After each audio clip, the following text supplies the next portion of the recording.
Labs rīts visiem, saulīt, visi mostās, visi kaut kur dodās. Un mēs te kaifojam. Es vēl joprojām kaifā no vakar sesijas, kurā es vedu klientu tādā resursu stāvoklī, kas cilvēkam dod iespēju izdarīt jebko.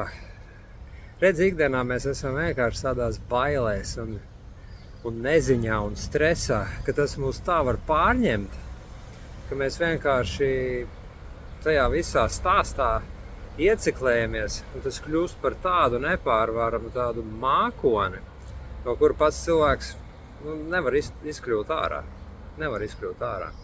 Un tad es vedu klientu tajā sapratnē, un ne tikai sapratnē, tas viss notiek ķermeniski, un notiek baiļu izstrāde, palaišana, pat nomiršana. Jā, ja jūs neticat, varat palasīt, ir visādas prakses, kurās cilvēkiem liek tā kā rituāli nomirt, tāpēc, ka mums visiem ir ļoti liels bailes no nāves, vai ne?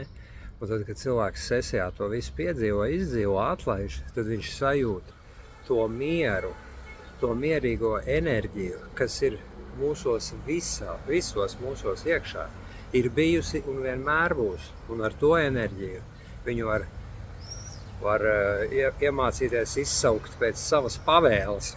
Ja tu vēlies visu šo maģiju izbaudīt, nāc uz izaugsmes terapija.com.